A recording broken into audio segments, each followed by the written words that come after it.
Kagami, you idiot!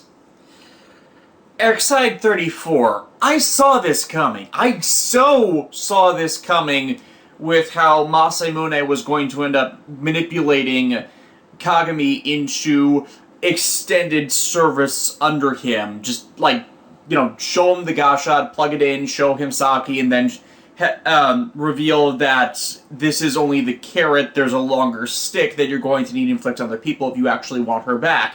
When, as I said in the last vlog on this series, had they beaten Chronus, he would have been in jail and they would have retaken all the proto-Gashats with all the saved memory, and then, boom! You have your simple solution.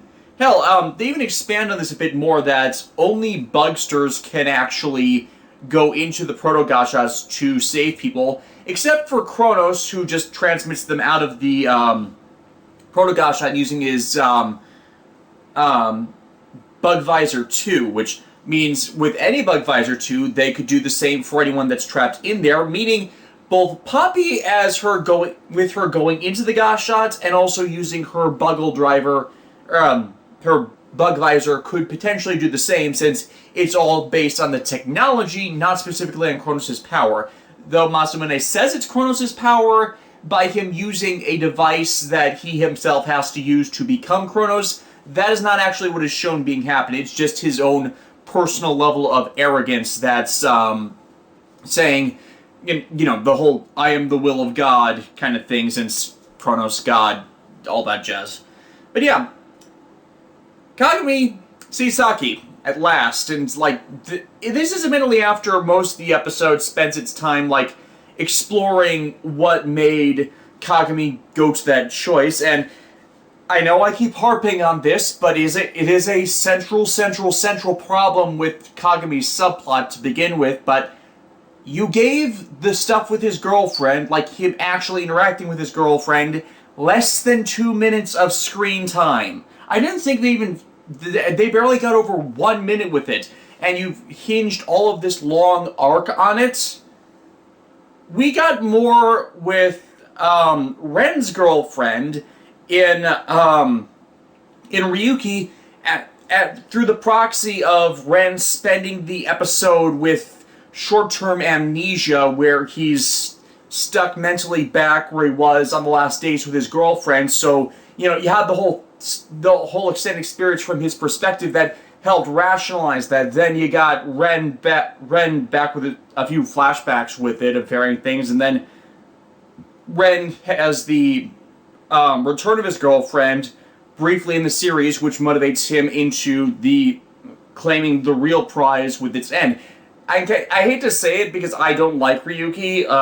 If you've not seen my review, there's a lot of underlying issues with the show. Some of them I've learned I've misattributed, but still I really don't like it. But this was ultimately done better in Ryuki, as I was saying last episode.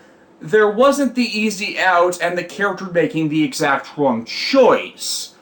There was never, okay, there was a bunch of better ways out than the way they took them, but it usually was not Ren that had the option in Ryuki to take a better path out. It was usually Shinji that was making the exact wrong choice in the series to result in the outcome he wanted. But this time it definitely is Kagami who is screwing up his own goal, as now he's effectively enslaved, not by his wish, but the manipulation of his heart's desire under Masamune, when, had he not betrayed his friends, co-workers, what have you, he would have gotten it regardless of all of that. Now it's just a further complication because Saki, while her physical form can be remanifested, she's pretty much a doll repeating the last thought she had, which was her hoping that Kagami became the best doctor in the world. And the reason why that is, the reason why she's pretty much empty, mindless, just a shell, is because her memory is saved in graphite. And who is... Graphite has effectively his... is effectively immortal / complete, so admittedly Cronus' power is required to kill him to release that. But the bigger problem is that Chronus wants to keep the game going. Chronus will keep the game going indefinitely, thus it will be impossible for Saki to ever recover due to graphite having become complete through her. Had he stayed with CR, that goal of fully restoring Saki, again, would have been closer in sight than it is had he not sided with what is ultimately going to be the series. Okay, it might not be the series endgame villain because we've got the first sighting as the game Deus, so he might actually end up being the final antagonist of the series. But regardless, Kagami right now is actively working against his own goal. And this irritates me because you see, it's like his heel face turn last episode was just so badly handled that you're actually a bit vindictive about how badly Kagami's decision is resulting, and yet he's totally blind to it. There's not even a Billy D. Williams, this deal keeps getting worse all the time moment with him. He knows he's being manipulated, but he doesn't care as long as he gets her back. But he's not going to get her back. That is, I would call it a tragedy if it wasn't so freaking frustrating, because he knew. He had to have known. He's smart enough to have seen that, and yet, I mean, if he had actually, I completely lost my train of thought. So, yeah, I hate this because not so much that I saw this coming a mile out with how they structured everything. That's still to my expectations with this series, but simply because they seemed to finally be building something off of it, and yet, as I said way back in these vlogs, the whole thing with Saki, despite interlinking all these other elements, is the weak link in the chain, or the how should I phrase this? It's connecting all of these chains that build the story of the series, and yet that connecting point is so weak. The other problems with the choices in narrative here are all coming undone under the fact of this heel. Now, the fact of this heel face turn. Kagami's decision doesn't make sense. It's what it keeps coming back down to, and you're supposed to be feeling for him. I'm not, because it's a stupid decision against all expectations, and especially for the reason he's stating, in that he wants Saki back. You were getting her back had you not done this. Now, unless you ultimately decide to betray your employer after this, the best way to get her back is for Emu and Taiga to kick your ass and just actually see how far you're falling. You're giving up everything to get the woman you love back, and you're not even getting that. It's like, you made this massive sacrifice. You're turning your back on Kagami is turning his back on his job, his father, his reputation. It's like, it's all for nothing, and that is so sad. And, well, it would be sad if it wasn't so stupid. So aside from that, Kagami has to retake Emu's gamer driver, which was originally used by Kiria. But no worries, off-screen, Kuroto has repaired Emu's original gamer driver from when it was broken 11 episodes ago? Seems like 11 episodes ago. But, of course, Kuroto can do that because he built the damn thing, so, of course, he'd be capable of, doing that. So, no big problems there. Why is, of course, to bring back Kiria. This actually makes more sense with regards to the story arc. Him reviving someone from the proto-Gashats to be his minion, and then, doing something to reprogram them like the Bugsters did through that revival process to make them into a minion that's subservient to him. especially with the level down powers that Kuroto currently possesses with the level 0 system to suppress the Bugstore infection to bring them to heal, while Chronos' power, or the minionization of Kagami, still stupid, would allow him to overwhelm and control the riders, so the game would continue indefinitely. The proto-Gashat thing that way works so much better, so I think had they revived Kyria first to show that, and then Chronos made the offer, it's like, it would make more sense for Kagami to then pull the heel face turn that way, but since they did it in the exact moment where they would have defeated Chronos, that's pretty much the break. That's where I keep having this problem with it most essentially. Had they flipped these two, I think that would have been enough of a incentive for Kagami to approach Chronos on his own and potentially for the current running plot, but this way around, it really doesn't work for me, and there's little reason why they couldn't have just flipped the two around, as, hey, it's the same result by episode 36. You got two of your previous allies on the side of your current chief antagonist, and you need the power-up of Muteki to actually take Chronos on, free them from its control, and drive towards the final endgame.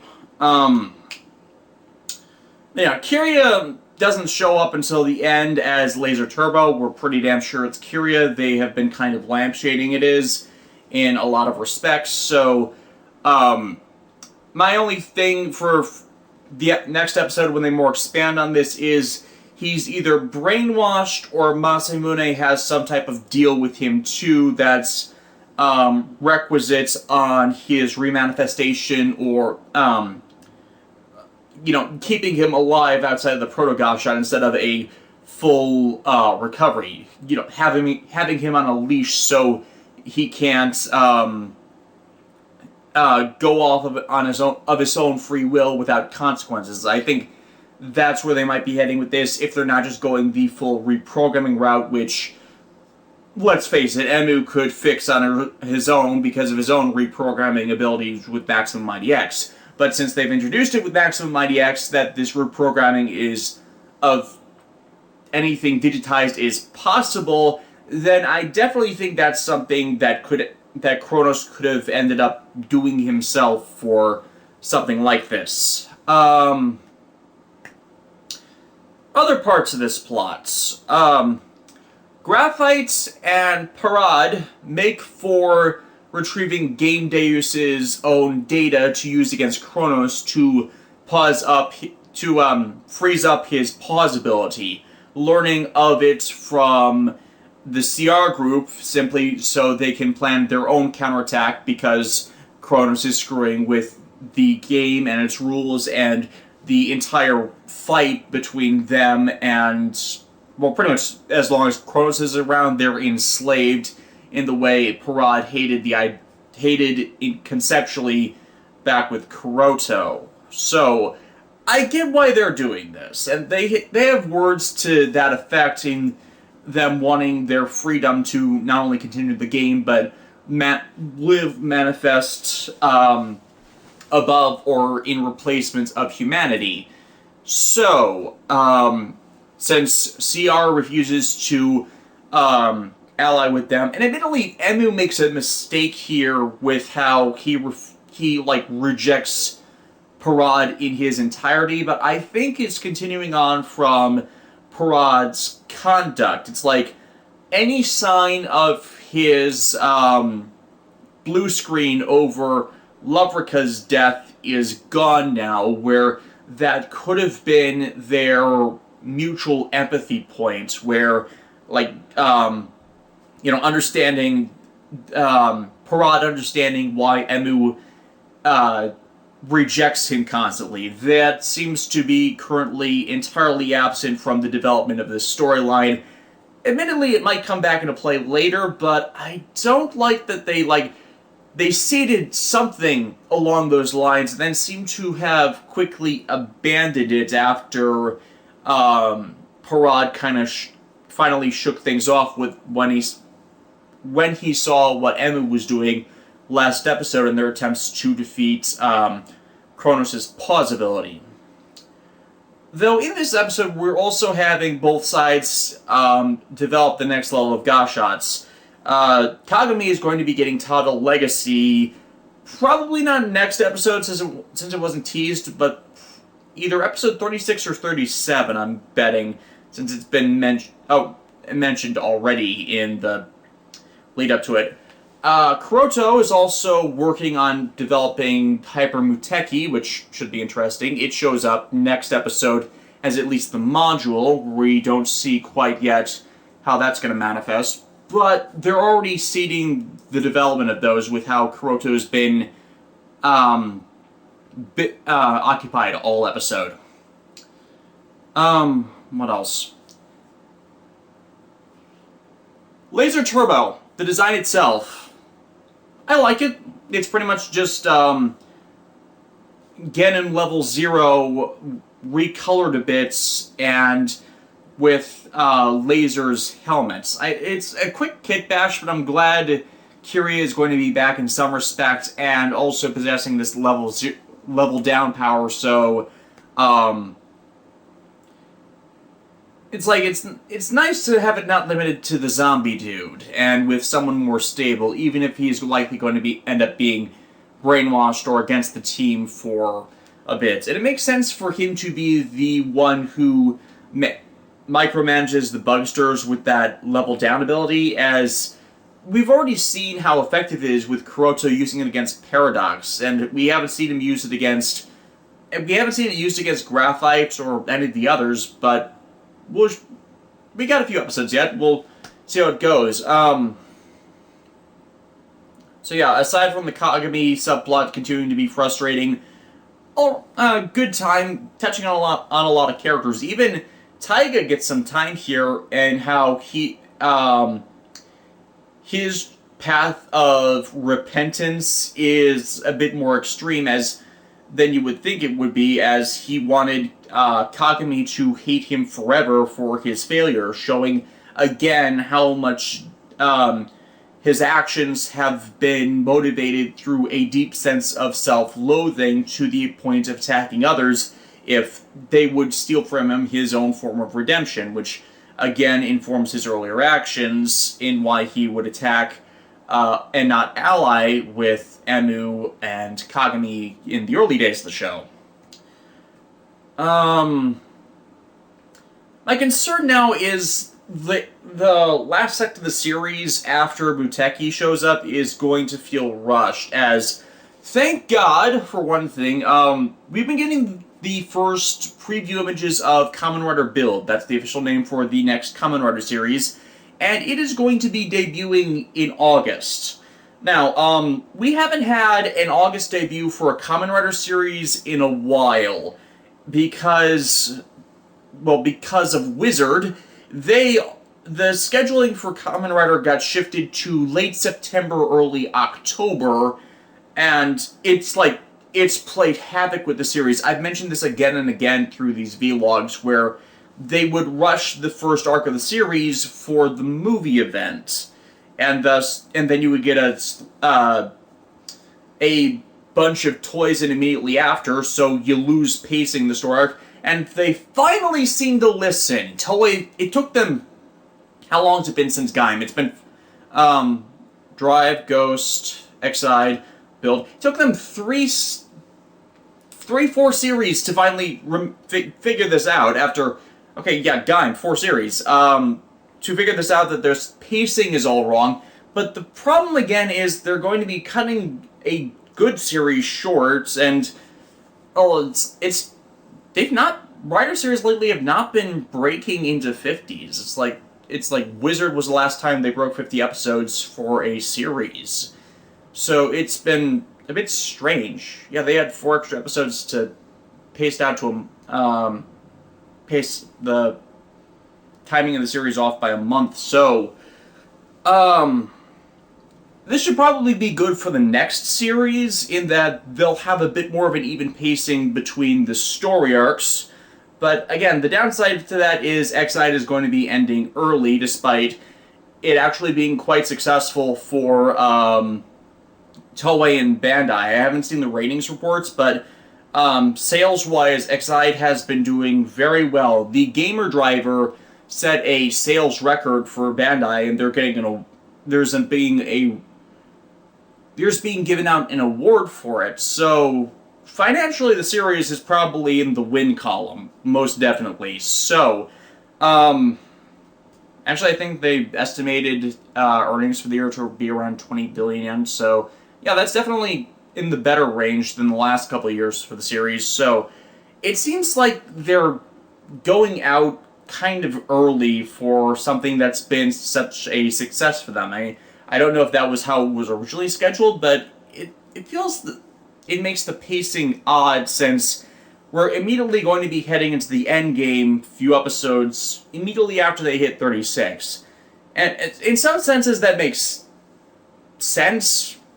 In some context that makes sense, since when you give a character the automatic win button through a cheating device, since that's actually what Muteki is, then you pretty much should be heading towards game over. And you can't exactly draw much drama out of, this last boss of the series has appeared and we're just waiting for the countdown for his end. I understand their decision. I'm not liking it, as it feels like they're getting these power-ups almost last minute before the longer story arc run to the finale. So it feels more like a waste. It's like when Gaim had all of the 11th hour power-ups for everybody else right on top of each other. Not so much Kota getting Kiwami, but right after that we had Yomotsu Heguri arms out of nowhere. We had